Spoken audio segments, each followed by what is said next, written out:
All right, so Unit 2, okay, was all about forces, dynamics, the forces that cause changes in velocity or work or changes in energy, okay, things like that. That's what dynamics is. Okay, so when we started off this unit, the very first thing we talked about was Newton's first law.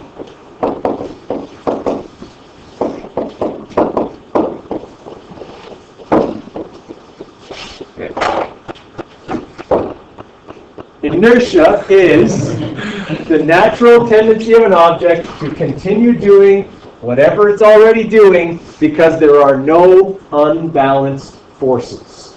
Okay? So the two things that an object can do in the absence of unbalanced forces are sit still or move at a constant velocity. Okay, those are the two things that can happen in any situation governed by Newton's first law. Right? Why an astronaut floats away, okay, if they have no ability to exert force. Okay, things like that. Right? It's why you can't turn an icy corner. Okay? There's not enough friction to change your velocity, so you continue to travel straight, okay, into whatever is in a straight line in front of you. Right? Those kinds of things. Those are all Newton's first law situations. So there's no formula. There's no calculations for Newton's first law, which means it's likely to be tested only in the multiple choice section. Okay? There could be some situational type questions dealing with Newton's first law. Yeah, like, here's a picture of something, which of Newton's laws would be most important in this situation, something like that. Okay? Then the big thing, the thing we spent the majority of this unit on.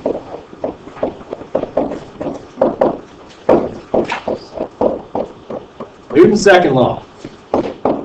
F net equals m times a, which equals the vector sum of all forces. Okay, how much of the exam do you suppose will be on that? Most of it. Most of it. Yeah. Okay. In the written response, probably half to 2/3 of the marks in the written response has at least something to do with Newton's second law. So it's a pretty important topic. Have we gone over about 500,000 different examples of problems to do with Newton's second law? Okay, well, not 500,000, but a lot. Okay, we've gone over lots of different situations regarding Newton's second law. Okay, some of those were simple, like the elevator questions. Some of them were a bit more complex, like inclined planes, or questions where we've got friction and a directional force and an object sliding along a table. Okay, or static questions, like the sign hanging from two cables. Okay, all of those were situations involving Newton's second law. Okay, they all essentially broke down to these two steps: m times a and the vector sum of all forces. At some point, we had to vector sum all the forces. At some point, we had to use m times a, okay, in each of those questions. Are you likely to see on the exam situations that we've gone over multiple times? Yes. Okay? You're not going to be surprised by any of the Newton's second law questions that I put on the test. Okay? We've done questions like the ones I've chosen many times. All right? But that means you should be familiar with them. And you should have been paying attention to what were Mr. Coderre's favorite kinds of Newton's second law questions. Okay? Because I do have some favorites. They picked that. They will definitely be on there. Okay, so this one, guys, there are a couple of multiple choice questions that are simple, non-calculation understanding type questions. And then the written response, okay, that's the bulk. Okay? There's a lot, okay, of Newton's second law in the written response.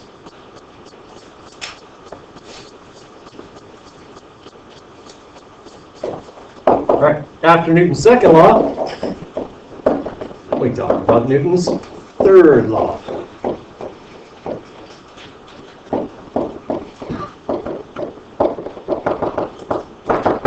Every action, okay? Every action has an equal and opposite reaction.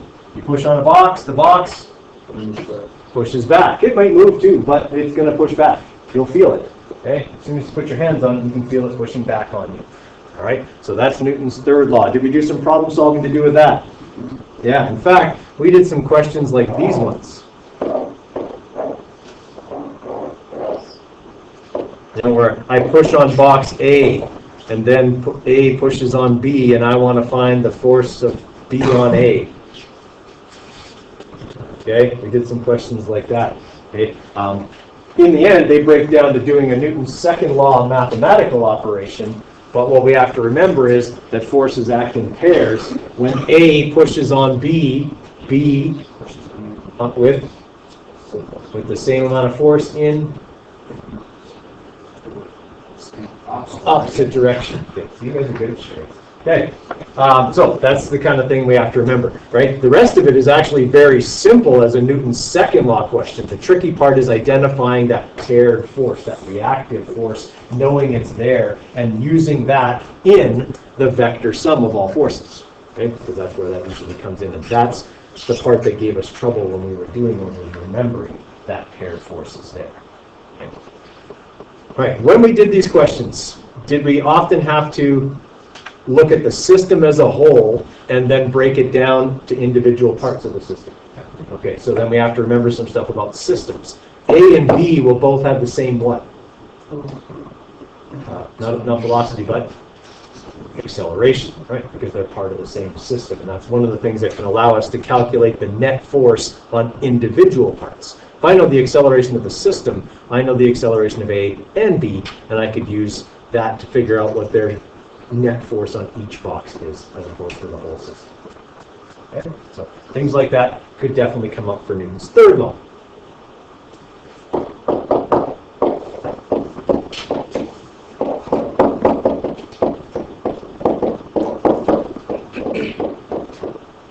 Okay, work energy theorem. Second most important thing in the unit. There are two and a half questions about work energy theorem, and by a half I mean like it's part B of one question. Okay. So we've got a few questions there worth, like 10, 12 marks, okay, on the exam about work energy theorem. Here's what we have to remember about work energy theorem. Work is force times distance, and it's the change in mechanical energy. And we did a number of questions where both kinds, potential and kinetic, were changing as a result of the work. Okay, and we did a few where only one type was changing. The tricky part to these questions was figuring out which parts were changing. Okay, was it kinetic? Was it potential? Was it both? Okay. Other than that, it was fairly straightforward to calculate our change in mechanical energy. Okay, remember that means our final potential plus our final kinetic and minus our initial potential plus our initial kinetic. Okay, and we had a number of examples where one or more of those energies was zero. Okay, and we kind of went from there. Okay, just remember that that's how those break down. Okay, we often had that force times distance equaled whatever this was, and we were looking for the final speed or the initial height or something like that. Okay, because we could expand this out to be even longer. We could say force times distance equal m times g times h final plus 1/2 mv final squared, okay, minus the initial. Okay, we can just keep expanding it out until we got to there. Sorry, that's a D, not an A. Okay, so expect that you'll have a few questions to do with the work energy theorem on the unit exam as well.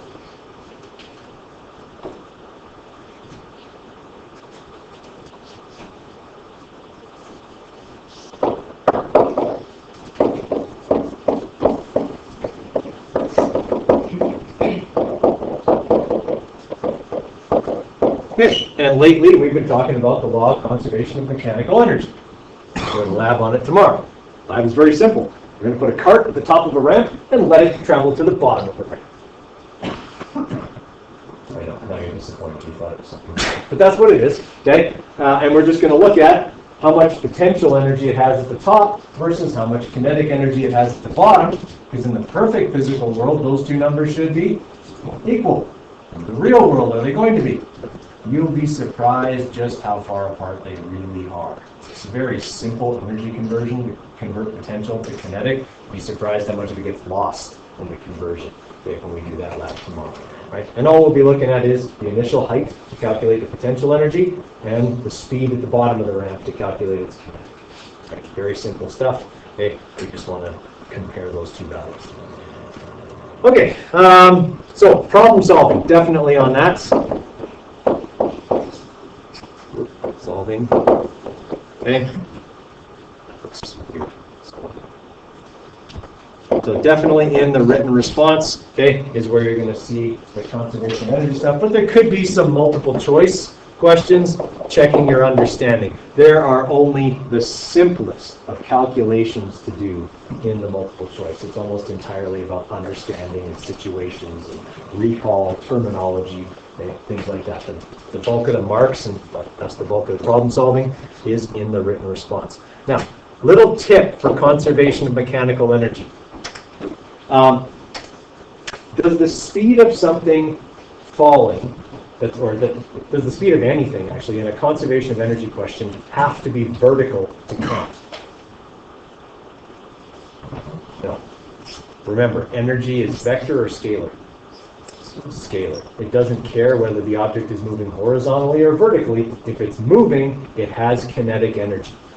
Okay? Something falling at 52 meters per second down has the same amount of kinetic energy as something moving horizontally at 52 meters per second. Agreed? Right? It doesn't matter which one of those you get hit by. They'll hurt you just as bad because they have the same amount of kinetic energy. Right? So it's something to keep in mind because I see people make that mistake. They look at something and they think, oh, that's horizontal, it doesn't matter, or that's vertical, it doesn't matter. Okay? If it's moving, it's got kinetic energy. Okay? That's an important thing to remember. Okay, and the one thing we haven't covered yet, power. Right, we're going to cover that on Wednesday. Okay, but basically power is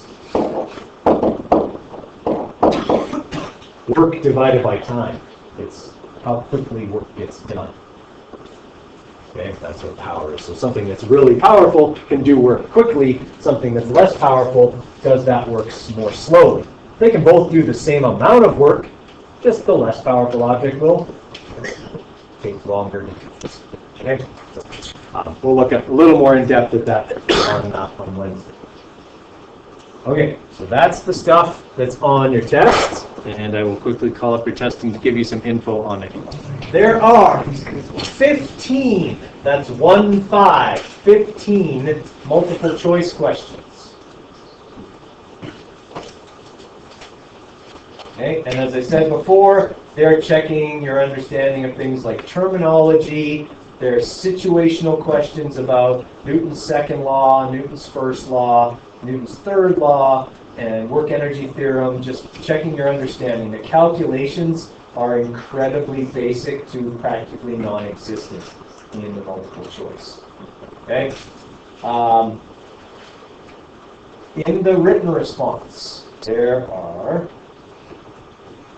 6 written response items, but many of those have an A in the future. Okay?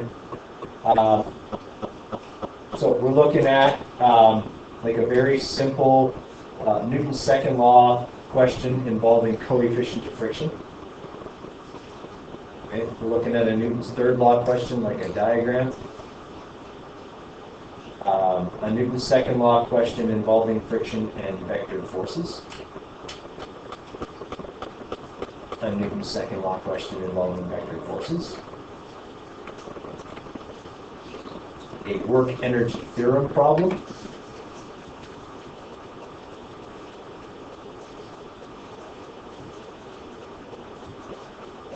And a law of conservation of energy problem. That's your 6 problems.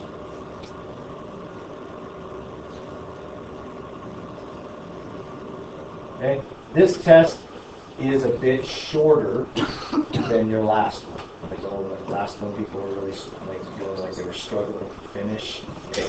This one is a bit shorter than the last one. Okay? Now, that said, you can't dawdle when you're writing. Okay? And you can come in and start a bit early. Okay? So I'll say you guys can come in and start writing, let's say 12:15. Okay, so 12:15, you can come in and start writing this again.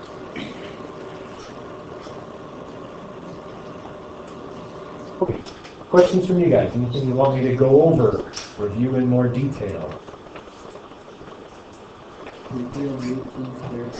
Newton's third law question. Okay.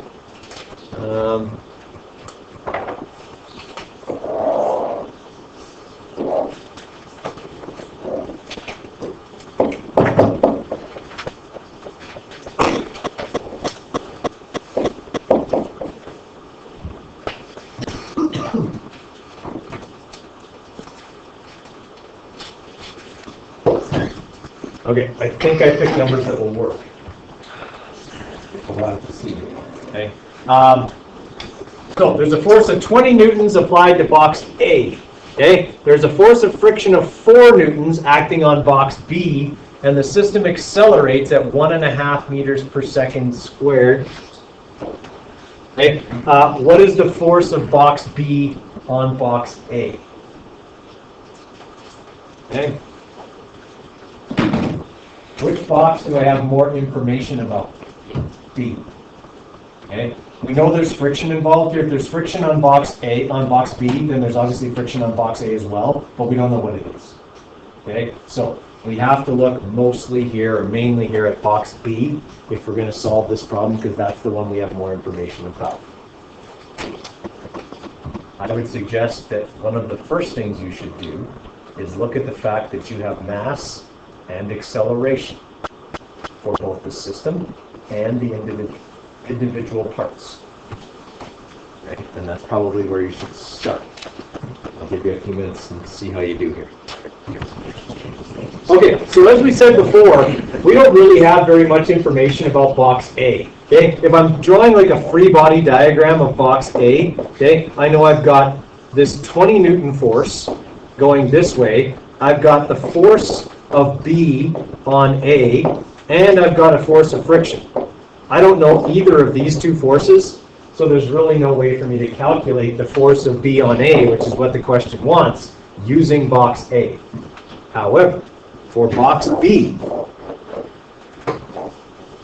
I have the force of A acting on box B, and I've got a force of friction of 4 newtons acting backwards on box B. Those are the only two forces. And this is the one I'm being asked to calculate. So I have a better chance of calculating that force with box B than I do with box A, because what else can I calculate about box B? F net. I know its mass and its acceleration. All right, so that's the first thing I want to do, is calculate the F net on B. All right, so that's going to be 3 times 1.5, so that'll be 4.5 newtons. So my net force is 4.5 newtons this direction. Now that net force is the vector sum of all the forces acting on box B. Okay, do I know 2 out of the 3 of those? Yes, I do. So I can calculate the force of A on B by subtracting the force of friction. So I'll have 4.5 newtons minus negative 4 newtons, because it's backwards, equals the force of A on B. All right, so that means the force of A on B is 8.5 newtons. Now, what did the question ask me for? The force of B on A. So this is 8.5 newtons forward.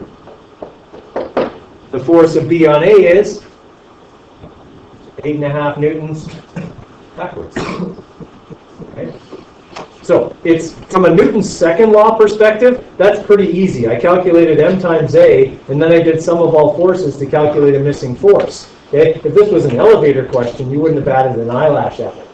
Okay, but where it got confusing was it was 2 boxes and it was a every action has an equal and opposite reaction situation, and suddenly we got confused. Okay, we have to remember a Newton's third law question is still just a second law question. There's just a system involved. Okay, we have to remember about paired forces.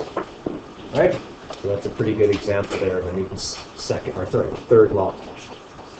All right, what else? Second law question. A Newton's second law question. Okay. What kind of Newton's second law question? An inclined plane question. Those are my favorites. Oh, no. Subtle, eh? So.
Okay, so we have a 100-kilogram box. It's being pushed up the ramp. It's accelerating up the ramp at 1.3 meters per second squared. Mu, so there's friction. Mu is 0.226. We want to find the applied force acting up the ramp. Now, I have worded this question in such a way as to possibly help you to forget an important force that might be involved here. Okay? I'll give you a few minutes on that one. All right, I have mass and acceleration. What should I calculate right now? Force. Net force. Okay. So F net, okay, will be mass times acceleration. 1.3 times 100 is 130 newtons up the ramp. Okay, so we got 130 newtons up the ramp of net force. Now I'm going to do vector sum of all forces. There's only one force going up the ramp, and that's the applied force, and that's the one I'm supposed to calculate. How many forces are acting down the ramp? 2. Force of friction and force parallel. And the way I worded this question was so that you would forget about F parallel. Okay, I talk all about friction and applied forces, and that makes people forget about F parallel, which is involved on every single inclined plane. All right, so if I'm going to calculate these forces here, my 2 downward forces, I have to use that internal triangle that we always use. I'm going to need Fn because I'm going to need it to calculate the force of friction, mu times normal force. I'm going to need the force of gravity because I'm going to need it to calculate F parallel. So this is 30 degrees, okay? This is 981 newtons, 100 times 9.81. Okay, so F parallel will be the sine of 30 times 981, which will be 490.5. All right, so I got 490.5 newtons going down the ramp. Now I'm going to calculate my force of friction. Normal force will be the cos of 30 times 981.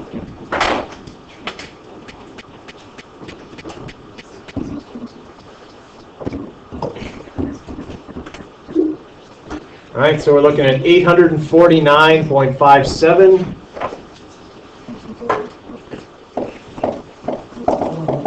I want to calculate force of friction. I'm going to go 0.226 times 849.57. So I get my force of friction, so times 0.226. So 192 newtons.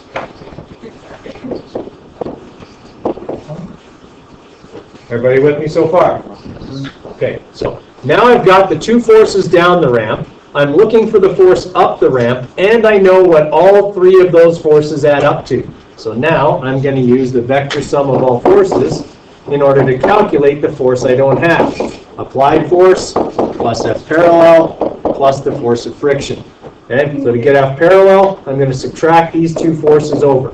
F net minus F parallel minus the force of friction gives me the applied force. So that'll be 130 minus negative 490.5 minus negative 192, right?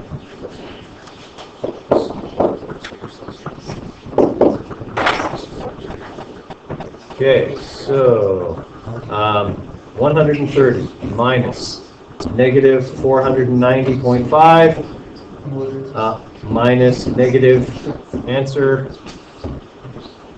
Right, so we are looking at needing 8.1 times 10 to the 2 newtons worth of applied force up the ramp. Okay, so very typical type of inclined plane question. Okay, what else would you like to go over? A work energy theorem question? Okay.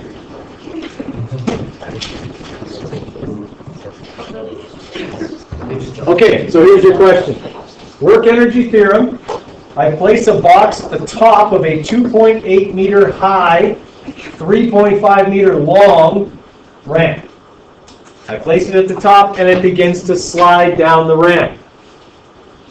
When it reaches the bottom of the ramp, it is moving at 1.2 meters per second.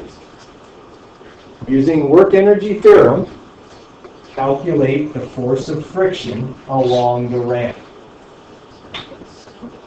Okay, so if something is sliding down a ramp, okay, and the ramp isn't frictionless, then the energy at the bottom is going to be less than it is at the top.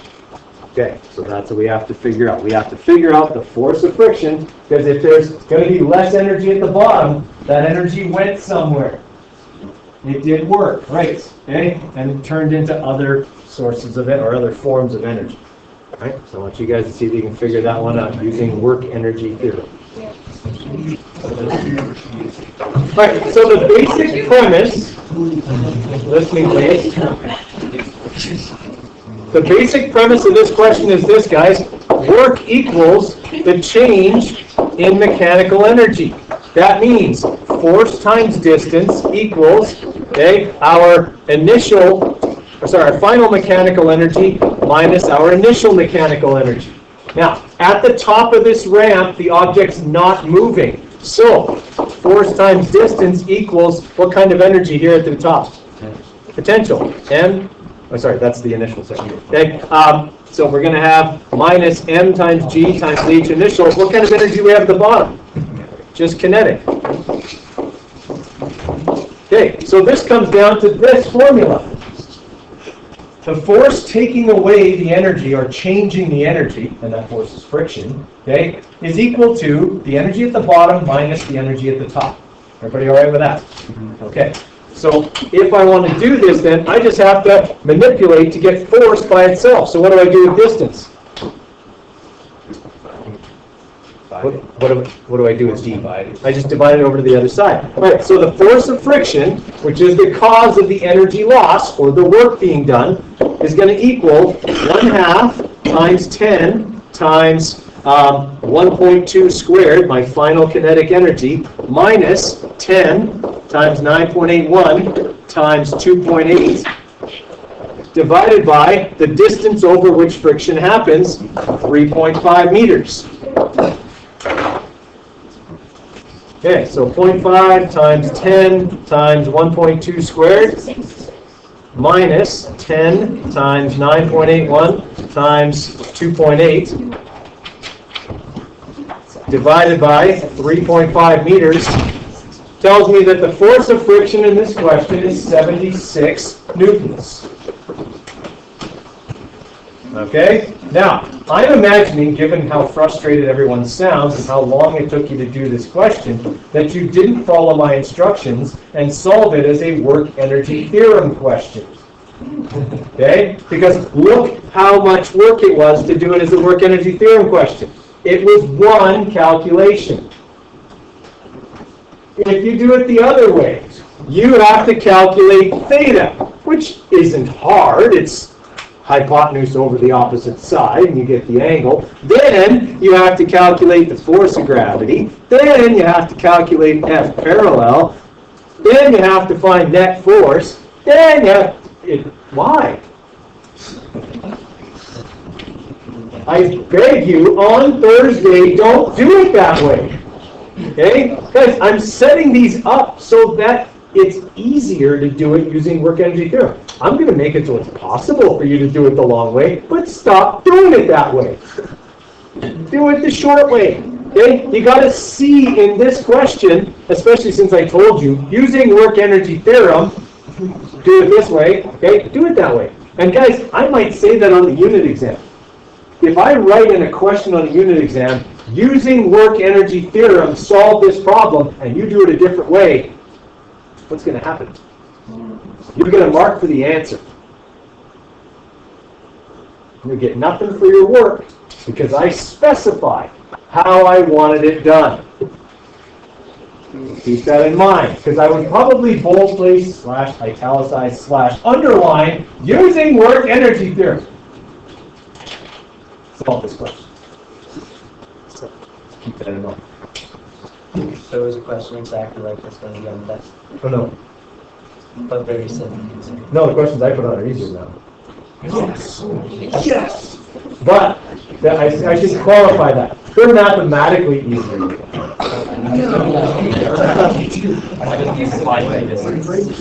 Because work is force times distance. So I was just trying to get force by itself. So I brought distance over. Right? Friction is acting along the length of the ramp. That's where the work is being done. So that's the distance I have to use. Okay. Does that make sense? Yes. Okay, any other ones you want me to go over? A hanging sign one, okay. Well, that's a static structure. Either way it's static. Because the net force is 0 in either situation.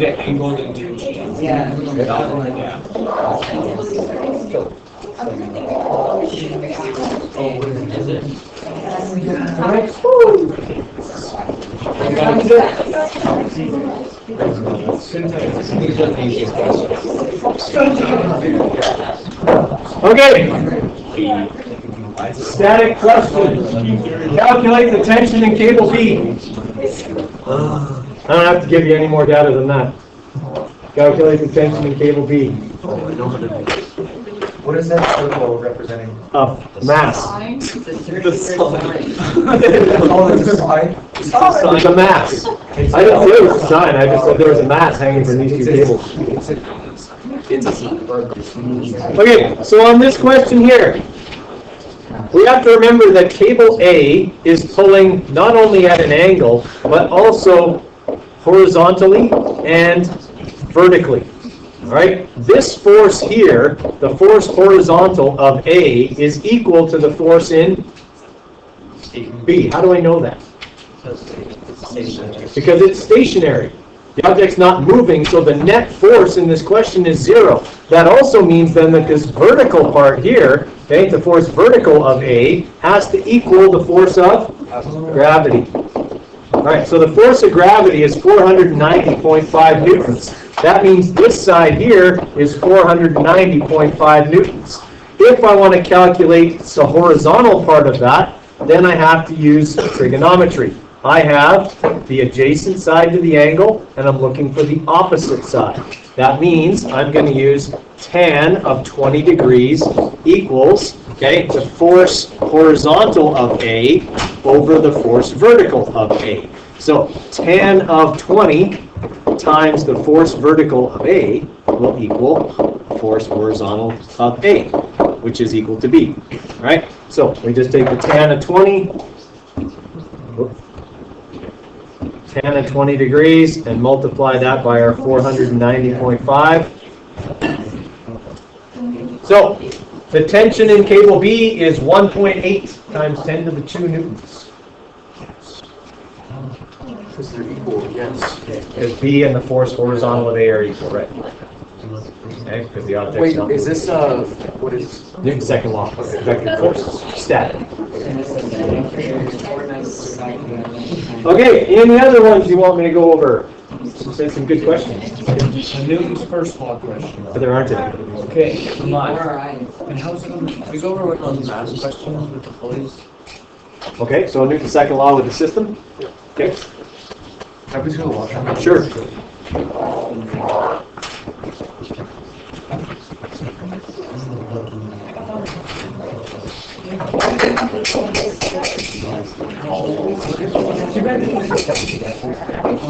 I love you walking. I was someone who wait, I got to get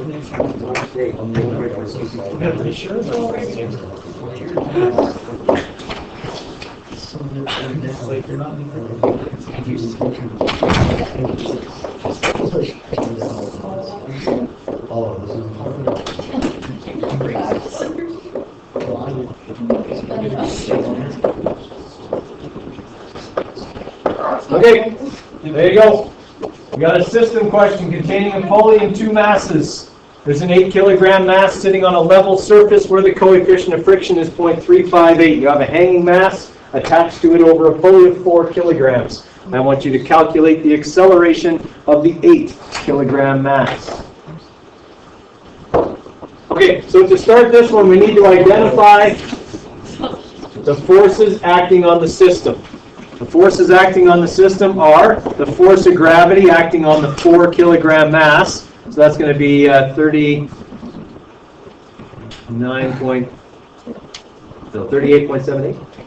39.24 newtons. Okay, then on this box, I have a force of friction that is acting. Okay, now that force of friction is caused by the normal force and the coefficient of friction. Now normal force and gravity acting on this are equal. All right, so I've got to calculate this force of friction by going mu times m times g.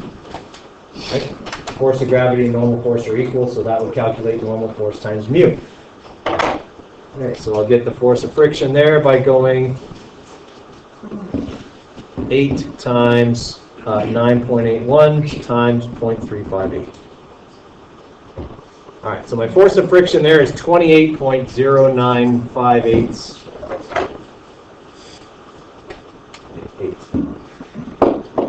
All right, I'm just going to write 28 newtons. I'll use all the decimals here in a minute. Okay, now, I want to calculate the acceleration of the 8 kilogram mass. What do I need to remember about a system? The acceleration is the same because the net force, which I'm about to calculate, acts on how much mass? All of it. Okay, so I'm going to calculate the net force by adding these two forces together, but one's forward, one's backward, essentially. So we're going to have 39.24 minus the 28 point whatever, okay, that we had before. All right, so we're going to have our 39.24. No, I'm adding a negative or subtracting. Oh, okay. Yeah. Okay. So minus our answer from before here. Okay, so my net force is 11 newtons. Okay, 11.14 newtons, and that is accelerating how much mass? 12 kilograms. All right, so the acceleration of the 8 kilogram mass is 0.93 meters per second towards the pulley. I have to put a vector on that because it's asked specifically about one of the two masses. Had it asked for the acceleration of the system, then I would have just said 0.93 meters per second because they accelerate in different directions. Okay. So the big thing to remember there is that for a system, the masses are combined, okay, when we're calculating the acceleration. All right, recommendations here for preparing for your unit exam. I posted on Google Classroom last week on October 29th your unit exam review package.